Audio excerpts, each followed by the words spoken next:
Yo, what's up guys? This is B-Boy LND and you guys still watching Respeto, Kagulong. And today's episode, samahan nyo ako na mag-install ng mga bagong parts para sa ating Suzuki Smash115.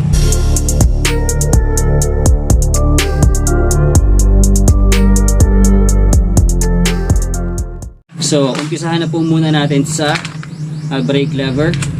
So, kailangan lang natin tanggalin itong side mirror at itong fairings na to para may kabit natin itong bagong brake lever. Itong brake lever nito is pang TMX 155. Siyempre, drum brake yung ating Smash. Drum brake din dapat yung brake lever na isasalpak natin. So, isa lang magagamit natin dito since wala namang clutch lever ang ating Suzuki Smash. So, gamit lang tayo ng 14mm open wrench para matanggal ang ating side mirror.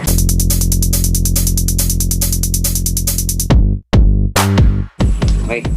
So para naman po matanggal natin itong fairings dito, may mga screw lang tayong kailangan tanggalin.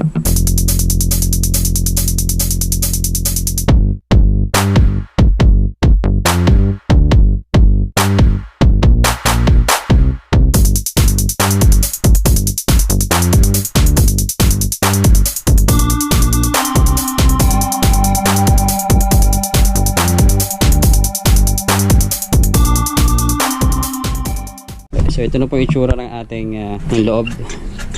Yan. So yan, screw lang natin to and then kailangan natin kontra hindi na sa baba. Yung sa pangontra is 10mm.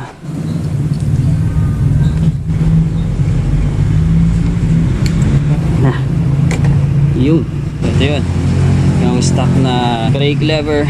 So linisin muna natin to para pag salpak natin is maayos na. Okay, so eto subukan na natin ikabit itong brake lever. Medyo pahirapan to dahil plies lang gamit natin. So kailangan natin diskartehan to ng malupit.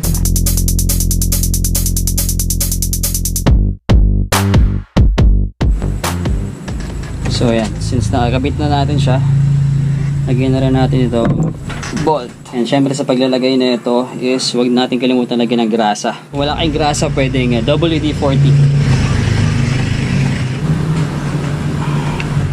Okay, one down. Next naman natin, siguro linisan lang muna natin ito saglit and then papalit na rin tayo ng hand grip.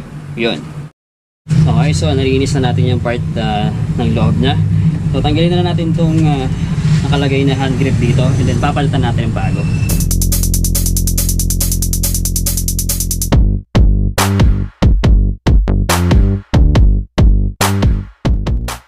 Ang isasalpak natin na hand grip is itong domino hand grip. So yan, napakasimple lang yung tingnan, di ba? Actually, mukhang makapit siya. FYI lang sa may mga magsasalpak ng may bar end. Marami ng cases na natatanggal to. So bago natin isalpak, lagyan muna natin ng washer to. So dito, nilagyan ko na siya ng washer para sigurado hindi na siya matatanggal. All goods.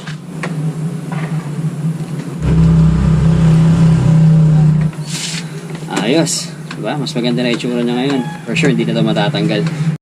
Okay, so dito sa left side is medyo maluwag. Wala tayong electrical tape. This Teflon tape would work.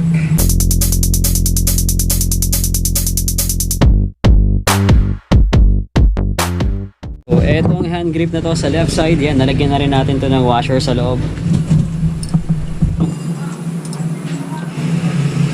Diba? Meron na tayong bagong hand grip. Nice, nice. This time, pwede na natin maibalik yung mga fairings dito sa harapan para maikabit naman natin yung bagong side mirror.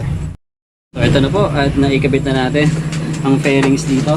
So, this time, kabit naman natin yung bagong side mirror para sa ating Suzuki Smash. Not totally bago. Yung side mirror na to is galing sa ating Easy Ride. Uy, mukhang fit. Hindi na natin kailangan ng adapter.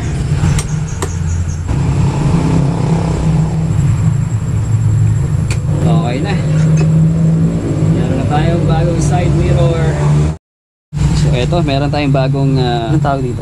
Foot peg. Simple na naman siya. Hugutin mo lang itong luma. Okay. Ayan, ikakabit natin yung bago. Yung kapit. Kabila. Okay.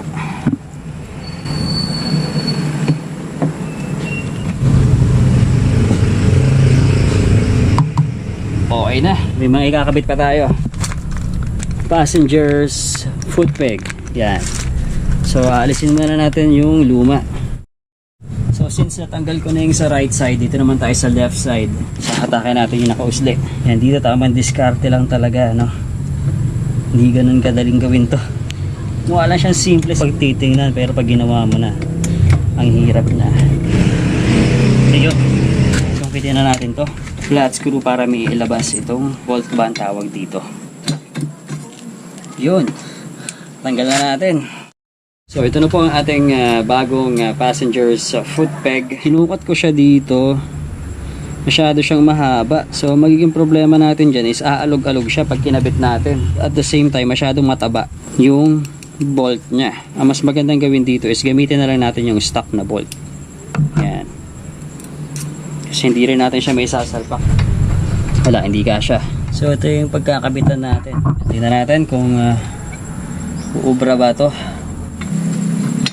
Uy, hindi siya swak. At meron pa siya nito. Ito yung naglalak sa kanya eh. Kung dito pa lang, hindi na siya swak, how much more pa pag ando na yung lock niya, no? And so hindi natin mapapakinabangan itong part na to. Dahan-dahan lang tayo. Ingat.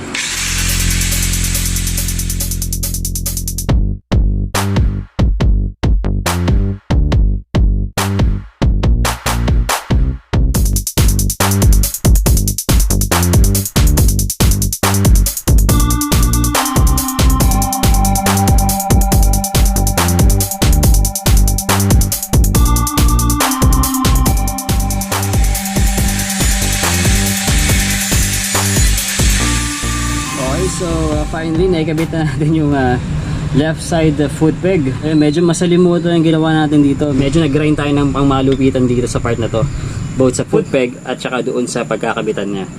And unfortunately hindi na natin magagamit yung bracket niya para magkaroon siya ng lock. At least maayos yung angkasan sa part na to, although hindi na nga lang siya matutupi. Ang ginamit nating bolt is yung stock. Ang ginamit nating lock is yung galing sa yung kasama nitong foot peg na to. Alright, so yun, at tapos na tayo sa ating foot peg. So ito yung mga bagong parts na na-install natin sa ating Smash. Okay, so ito yung sa bagong brake lever, yan, pang TMX, and then side mirror ng Easy Ride 150N, walang grado. Then ito, meron tayong rider's foot peg, yung bagong goma, and then passenger's foot peg. So bakit ba tayo nag-install ng mga bagong parts para dito sa Suzuki Smash? Right, technically luma na yung ibang mga parts niya, no? So inuunti-unti natin siyang bilan ng mga bagong parts para maging komportable naman yung paggamit dito. And at the same time, this is my father's motorcycle. This will serve as my gift this holiday season to him. Yun, para mas maging safe yung kanyang bawat ride, no? So syempre hindi lang motor natin yung bibili natin, at the same time yung motor ng airpods natin. So yun yung gift natin para sa kanya. So for me, that's the best gift for my father this holiday season, since parehas kami nagmumotor. I hope na nakatulong din itong ilang mga ginawa natin, no, para sa mga kagulong natin na mga naka Suzuki Smash. Moving forward, hanapan pa natin ng mga pwede nating magawa dito. So for the meantime, ito na lang muna. Ito yung bagong side mirror, brake lever, and then sa foot peg, and then to follow is yung ating brake shoe. Alright, so I guess dito ko na rin po tatapusin ang ating vlog, and kung umabot po kayo sa point na to, maraming salamat sa panonood. Again, this is B-Boy LND, and you guys are watching Respeto, Kagulong. Always remember, just be safe always, and enjoy every ride. Bye for now.